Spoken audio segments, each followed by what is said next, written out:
5,000 కోట్ల రూపాయలతో పిఠాపురం నియోజకవర్గాన్ని పిఠాపురం ఎమ్మెల్యే పవన్ కళ్యాణ్ అభివృద్ధి చేస్తుంటే మాజీ ఎమ్మెల్యే ఎస్వీఎస్ఎన్ వర్మ కావాలని ప్రతి ప్రభుత్వ కార్యక్రమంలోనూ ఏదో ఒక వంకతో గలాటా సృష్టించాలని చూస్తున్నారని పిఠాపురం నియోజకవర్గ జనసేన 5 కమిటీ సభ్యులు మాజీ ఎమ్మెల్యే పెండెం దొరబాబు ఆరోపించారు.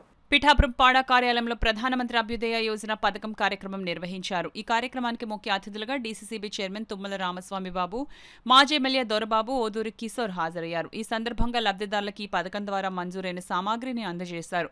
ఈ సందర్భంగా మాజీ ఎమ్మెల్యే పెండెం దొరబాబు, తుమ్మల రామస్వామి మీడియాతో మాట్లాడారు. ప్రభుత్వంలో అడ్డు పెట్టుకుని ఆయన చేస్తున్నటువంటి విధానం ఇది తప్పుడు విధానంగా నేను తెలియజేస్తా ఉన్నా.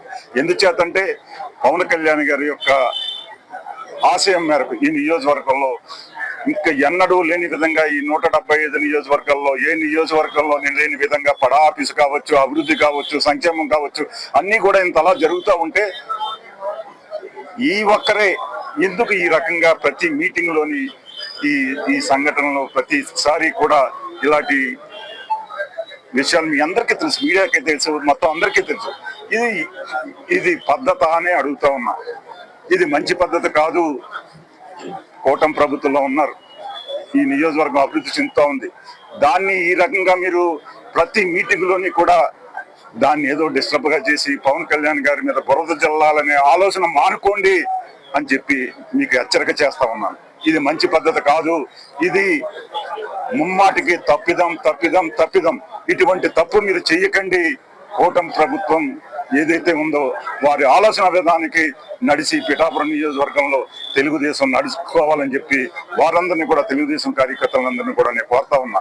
ఎందుచేతంటే వైసీపీ ఉంది, జనసేన ఉంది. కూటమి ప్రభుత్వంలో ఏళ్ళే వచ్చి డిస్టర్బెన్స్ చేయడంలో అర్థం ఏంటో మీరందరూ గమనించవలసిన అవసరం ఉంది అని చెప్పి తెలియజేస్తాం. ఈ రోజున మేమందరం కూడా బాధపడతా ఉన్నాం.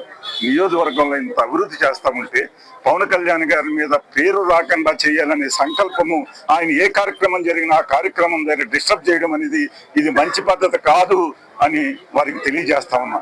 ఇదే విధంగా కొనసాగితే రాబోయే రోజుల్లో అది మీకు ప్రజలు గుర్తిస్తా ఉన్నారు. ప్రజలు తగిన గుణపాఠం చెప్తారు, మీకు ప్రజలే చెప్తారు. మీకు అందరికీ కూడా మీరు చేసే వ్యక్తిగత ప్రయోజనాల కోసం ఇటువంటి రాజకీయాలు, నీచ రాజకీయాలు చేయొద్దని వారికి హెచ్చరిక చేస్తాను. నేను జనసేన పార్టీకి సంబంధించినటువంటి జనసేన పార్టీ జిల్లా అధ్యక్షుడిగా ఉన్నాను. అలాగే తెలుగుదేశం పార్టీ వారు మేమందరం ఒక సోదర భావంతో మెలిగి ఖచ్చితంగా ఈ రాష్ట్ర ప్రజలకు అండగా ఉండవలసినటువంటి అవసరం ఉంది. ఇటు జనసేన పార్టీ నాయకులు కానీ, తెలుగుదేశం పార్టీ నాయకులు కానీ ఏదో మా వ్యక్తిగత ప్రయోజనాల కోసం మేము ఈ కూటమిని చీల్చే విధంగా మా యొక్క నడవడిక ఉండకూడదు అనేటువంటిదే మా అందరి ఉద్దేశం. ఇంకా సుదీర్ఘ కాలం పాటు ఈ కూటమి కలిసి ఉండాలి.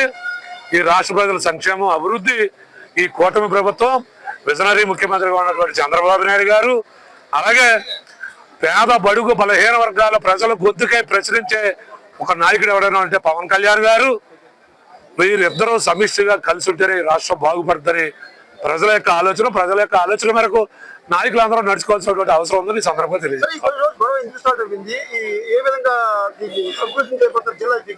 జిల్లా అధ్యక్షుడు ఈ ఒక్క మీటింగ్ లోనే అది జరగట్లేదు. ప్రతి మీటింగ్ లోని ఏదో ఒక అంశాన్ని లేవనెత్తుకుని ఒక గడిబిడి కార్యక్రమం జరుగుతోంది. అది వర్మ గారు ఆల్రెడీ ఆయన శాసనసభ్యుడు చేశాడు. ఈరోజు తెలుగుదేశం పార్టీలో ఒక క్రియాశీలక పదవిలో ఉన్నారు. చంద్రబాబు నాయుడు గారితో ఏ విధంగా సంబంధాలు ఉన్నాయో పవన్ కళ్యాణ్ గారితో కూడా మంచి సంబంధాలు ఉన్నాయి వర్మ గారికి. మరి వారు పవన్ కళ్యాణ్ గారు వర్మ గారిని చాలా గౌరవిస్తారు.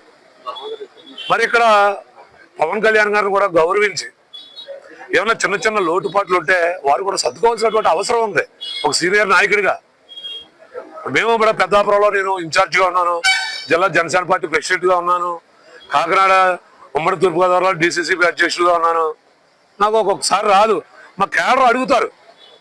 కేడర్ అడగటం వేరు, స్వయంగా నాయకుడు. ఎప్పుడు నేను మన కట్టబూరులో నాదేదో పేరు వేయలేదని మా కేడర్ అడిగారు, నేను అడగలేదు. నేను వెళ్ళాను, కార్యక్రమం దిగ్విజయంగా పూర్తయింది, వచ్చాం.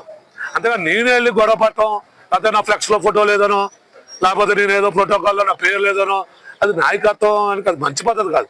ఇంకా మనం 15 సంవత్సరాల పాటు కలిపి ఉండాలి. వర్మ గారు అందరూ కూడా కలిపి ఉండాలి.